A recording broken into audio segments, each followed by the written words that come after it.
ప్రపంచ దేశాల ఒత్తిళ్లకు లొంగటం లేదు. అంతర్జాతీయ న్యాయస్థానం ఆదేశాలను లెక్క చేయటం లేదు. సోషల్ మీడియాలో అల్ ఐస్ అన్ రఫా క్యాంపెయిన్ను బేఖాతరు చేయటం లేదు. హమాస్ అంతం ఒక్కటే తన ముందున్న లక్ష్యం అంటూ ముందుకు వెళ్తోంది ఇజ్రాయెల్. ఈ దూకుడుతో హమాస్ ఉగ్రవాదుల కంటే అమాయక ప్రజలే బలైపోతున్నారు. అయినా దాడుల విషయంలో నెతన్యాహు మనసు మాత్రం మారటం లేదు. ఈ క్రమంలోనే హమాస్ కీలక ప్రతిపాదన ముందుకు తీసుకొచ్చింది. తమ ప్రతిపాదనలకు ఓకే చెబితే బందీలను విడిచిపెట్టేస్తామంటూ ప్రకటించింది.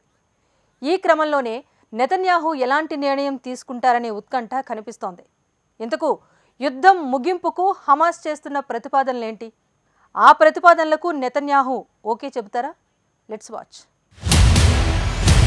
ఇజ్రాయిల్ హమాస్ యుద్ధానికి ఎండ్ కార్డు పడబోతోందా? కాల్పుల విరమణకు హమాస్ చేసిన ప్రతిపాదనలేంటి? హమాస్ చేసిన ప్రతిపాదనకు నెతన్యాహు ఓకే చెబుతారా?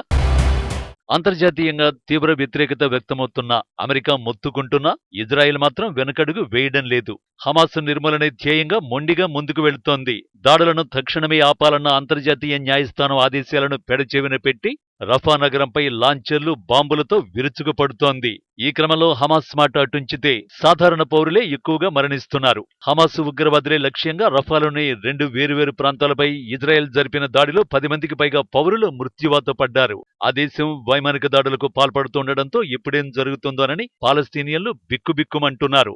రఫాలో ఆపరేషన్ ఇక ముందు కొనసాగుతుందని ఇజ్రాయెల్ ఆర్మీ ప్రకటించింది. సులభంగా దాడులు చేసేందుకు వీలుగా నగరంలోని పలు రాకెట్ లాంచర్లు, సొరంగాలను ధ్వంసం చేసే ప్రత్యేక ఆయుధాలను సిద్ధం చేసుకుంది. సరిగ్గా ఇలాంటి సమయంలోనే హమాస్ కీలక ప్రతిపాదనలతో ముందుకొచ్చింది. గాజా, రఫాపై ఇజ్రాయెల్ దాడుల మధ్య హమాస్ యుద్ధ విరమణ కోసం ప్రత్యేక ప్రతిపాదనలు చేసింది.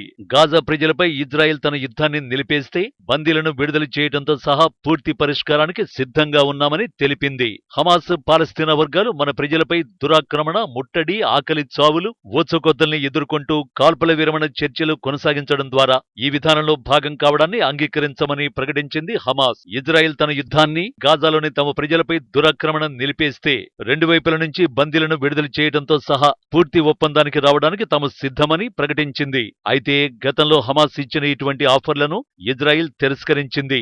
అంతేకాకుండా విధ్వంసం కోసం సిద్ధంగా ఉన్న హమాస్ ఉగ్రవాదుల్ని నిర్మూలించడానికి ఇజ్రాయెల్ కట్టుబడి ఉందని పేర్కొంది. ఇదే సమయంలో గాజా స్ట్రిప్ లో హమాస్ పై తన యుద్ధం ఏడాది పొడవునా కొనసాగుతుందని ఇజ్రాయెల్ మరో సంచలన ప్రకటన చేసింది. నిజానికి ఇజ్రాయెల్ హమాస్ యుద్ధం ఇప్పటికే 9 నెలలకు చేరుకుంటోంది. ఈ యుద్ధంలో 36,000 మందికి పైగా ప్రాణాలు కోల్పోయారు. మరో 7 నెలల పాటు యుద్ధమంటే మరెంతమంది ప్రాణాలు కోల్పోతారు అన్న ఆందోళనలు వ్యక్తమవుతున్నాయి. ఇదే సమయంలో హమాస్ను పూర్తిగా అంతం చేయడానికి 7 నెలలు ఎందుకు పడుతుందనే ప్రశ్న వినిపిస్తోంది.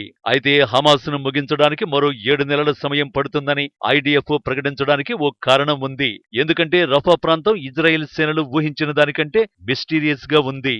ఈ ప్రాంతంలో హమాస్ కీలక కమాండర్లు తలదాచుకుని ఉంటారని ఐడిఎఫ్ భావించింది. అక్టోబర్ 7న ఇజ్రాయెల్ పై దాడి మిషన్ అల్ అక్సా ఫ్లడ్ కు సూత్రధారి యాహియా సిన్వర్ కూడా రఫాలోనే ఉంటాడని ఐడిఎఫ్ భావించింది. కానీ అక్కడ అడుగుపెట్టిన తర్వాతే ఇజ్రాయెల్ దళాలు రఫా విషయంలో తాము ఎంత ఆలస్యం చేశామో అర్థమైంది. ఎందుకంటే రఫా ప్రాంతమే అన్నింటికీ మూలం కాబట్టి. హమాస్ పై యుద్ధం మొదలుపెట్టిన తర్వాత ఇజ్రాయెల్ ని ముప్పదిప్పలు పెట్టింది గాజాలోని సొరంగ మార్గాలే. అంతకుముందే గాజా స్ట్రిప్ లో హమాస్ 100 టన్నెళ్లు నిర్మించినట్టు ఇజ్రాయెల్ కు తెలిసినా అవి మరీ సాలెగూడుల్లో ఉంటాయని ఊహించలేకపోయింది.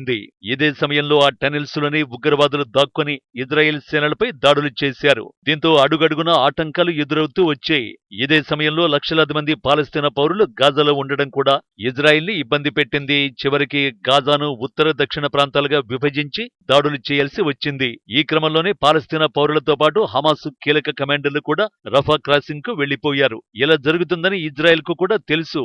అందుకే ఉత్తర, దక్షిణ గాజా ప్రాంతాలను పూర్తిగా ధ్వంసం చేసి రఫాను తన చివరి లక్ష్యంగా ఎంచుకుంది. కానీ ఇజ్రాయెల్ కు తెలియందేంటంటే రఫాలోనే అంతు చిక్కని రహస్యాలన్నీ దాగున్నాయి. రఫాలో అడుగుపెట్టిన తర్వాత హమాస్ అసలైన సొరంగ మార్గాలు ఈ ప్రాంతంలోనే ఉన్నట్టు ఇజ్రాయెల్ గుర్తించింది. పైగా అవి ఈజిప్టులోని సినాయ్ ప్రావిన్స్ కు దారితీసినట్టు కనిపెట్టింది.